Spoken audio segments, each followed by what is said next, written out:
Okay, so we just released a video about a Goodman Defrost control board, and everything that we went over in that video was how to wire it up, how the sequence of the low pressure switch to high pressure switch involving 24 volts from the transformer on Y coming from R.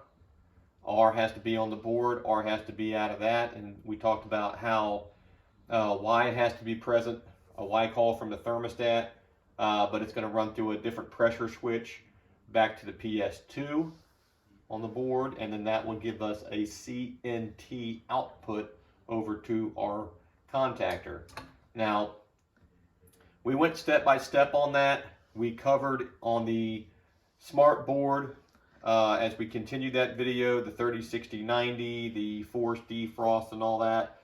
One of the things that we didn't take advantage of with this board being there was how to test this on a defrost, right? And make sure that we know how to make this thing go into a forced defrost. So today's video will be about how to take this board and test it for proper defrost.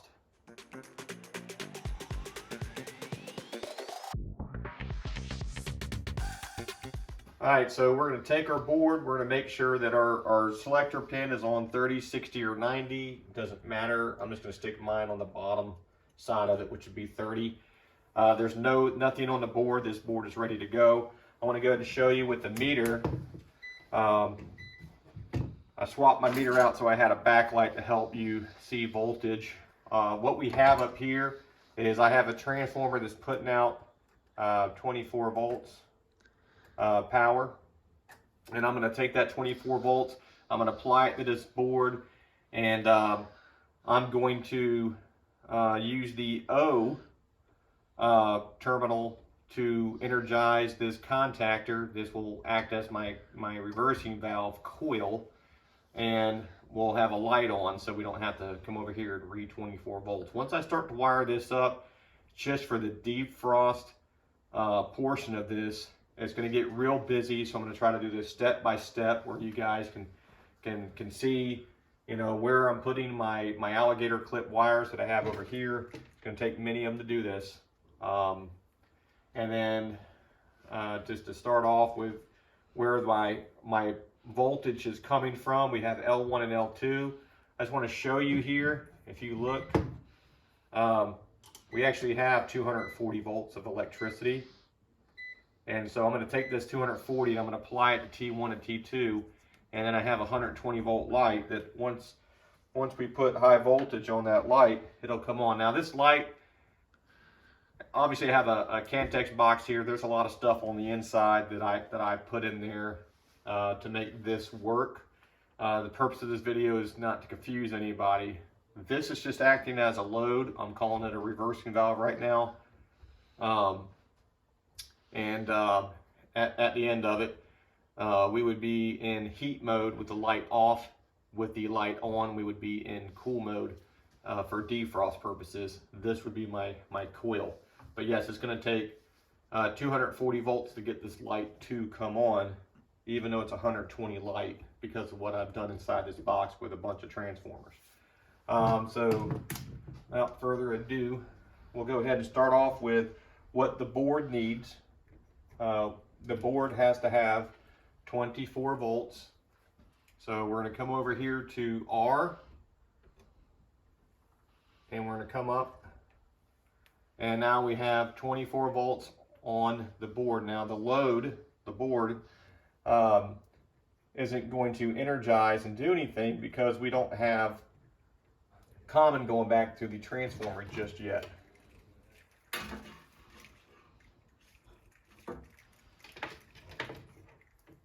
We're going to come over here to common on the bottom left-hand side of this board in the way that I have it. And we're going to come up and just put it there. Now we have 24 volts here on this board. And now I'm using common here, but I also want you to see that I have common here. And if I test here, I'll have 27 volts. I'm gonna turn this light on so you can see this. I'm gonna come up here where I don't have anything going back, and you'll see that I have 24 volts there. So this is common through. This is also common. I'm gonna put my lead here, and you'll see that I have 24 volts here. Now everywhere where you see R, like this says RPS1 and this says RDFT, I also want you to understand that there's 24 volts there, and I mentioned that yesterday. So I'm going to show you that if I go to anywhere where it says R, I've got my 24 volts. Anywhere it says R, I have my 24 volts. And so pretty much any board that says R on it, there's going to be 24 volts present. And I'm going to go ahead and show you the sequence like I did on the other video of what those R's are for. So if we come over here and finish where R needs to travel next, I'm going to come out of my RPS1. This is RPS1, pressure switch 1. And we're going to pretend that I went into a pressure switch. The switch is closed. I come out of the switch, so it's a loop. And I'm going to go right to Y. So that Y is not from the thermostat. The Y here is from the transformer. This is telling the board that it is safe for it to energize the compressor contactor because the first pressure switch is closed. So if I lost 24 volts here, or if I lost it through the switch, the board will not energize CNT. Now CNT can't even provide voltage, as you see here. I'll go to CNT right now. We'll go between common and CNT, and there's no voltage there. So if I wired that to a contactor, it's not going to energize the contactor just yet because it's not getting the call for Y. Now I don't have a thermostat here, but through the base plate, all right, through temperature rise and temperature fall, the thermostat's going to energize through the base plate an extension of red and toggle Y. So this is that Y, and this Y is going to go to a pressure switch, out of the pressure switch, and it's going to land on PS2. I don't have a pressure switch here, so we're just going to close the loop and we're going to connect it to PS2. And if you heard, yes, my board did make a noise. It made a little click. And most likely, I'll have 24 volts up here on CNT. Let's go ahead and check between common and CNT. And as you can see here, I now have my 24 volts. So yeah, if I took between common and CNT up to my contactor, it's going to close. So the purpose of this video is taking advantage of kind of starting all over again, reiterating some of the things that I've already talked about, but we're here to talk about what I didn't discuss to try to keep less time on the video, I guess, which was this board allowing it to be wired up and initiate a defrost, a forced defrost. So you guys can test this out in the field. I'm going to go ahead and wire up my L1, L2, T1, and T2 to my contactor. Let's see here. Before I do that, though, let's go ahead and finish up the low voltage side of O. And I apologize, I don't have an orange wire. I'm going to use white, and I'm going to use green since I've been using greens for commons. Colors don't mean anything. It's just to help us better get through what we're doing here with less confusion. So as you see here, I'm coming to one side of the contactor, and I'm going to come back to my board on common. Some of these alligator clips are bigger, some are smaller, and they're not always very easy to get to be on their terminals. So I'm going to come over here to the side of the contactor. Now remember, CNT, it had voltage, just to show you. We're not going to hook the CNT though. I'm actually hooking to the terminal right next to it here. I'm going to go ahead and point out.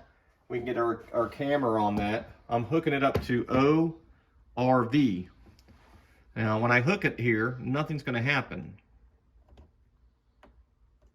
Alright. Now, this is going to act as a reversing valve coil.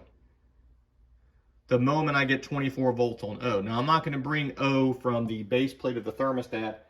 O is going to be created by the board because we already have 24 volts sitting on the board with R. This board is a load. This board can sit there just like your thermostat through the base plate and toggle O based on, you know, your settings. Well, this defrost board can also do that. The moment we ask for a defrost, it can take R and pass it to W. It can pass it to O. It can open the DF2, DF1 relay, which we're gonna look at all that here. If you look here, if I go to continuity, it rings out. My DF2 and my DF1 will ring out because they're normally closed. So during defrost, that will open. The other thing we're looking for, I'm going to come over here to volts, is the moment I initiated a forced defrost, I'm going to come over here to common, and I'm going to come over here to W, and as you'll notice there's no voltage there on W for the heat strips to come on. There's no voltage here on the reversing valve for it to be energized. And our switch is closed for our fan relay here that's on the board, the DF2 and a DF1. So all three of those things are going to change the moment I initiate a defrost. We're going to go ahead and take R and DFT, and I'm simply going to jump that out. And what that's going to do is that's going to close the loop, the same as if my defrost thermostat, my sensor that's on the bottom of my coil outside, if that closed, it's going to do the same thing and just create a loop. So we're going to go from R, DFT. Now I have 24 volts here. Let's go look at that. There's 24 volts there. And I'm going to come back to DFT.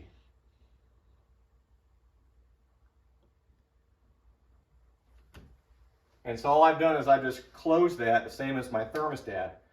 So the board knows it's in heat mode, and it knows that the R and the DFT is closed, and we're going to go ahead and force this through test, and this is what it's going to look like.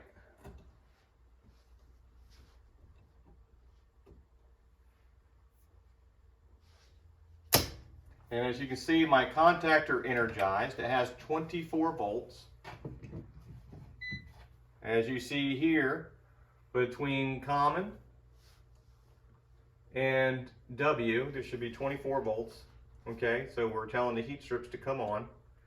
And if I come over here to continuity, okay, DFT and DF1 should not be making a noise. There we go. Now the moment we come out of defrost, which we just did, I'm going to go and put the jumper down here. Matter of fact, I'll put it back on my little test pins down here. Don't want to lose this thing. Make sure you don't lose these. Okay. And we should be closed on DF2 and DF1. And we are. And as you can see, the contactor is not energized. I did tell you I was going to wire it up to that light bulb. I'm going to go ahead and do that now, in case you haven't seen our other videos. It's going to come from DF1. Now there's power on this. We're going to come to the bottom of the contactor.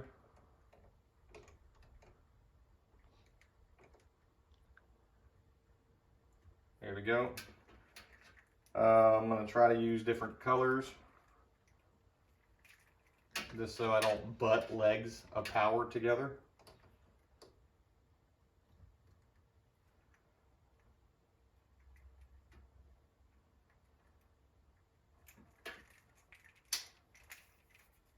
come out of the top side of the contactor. We'll come up here to T1.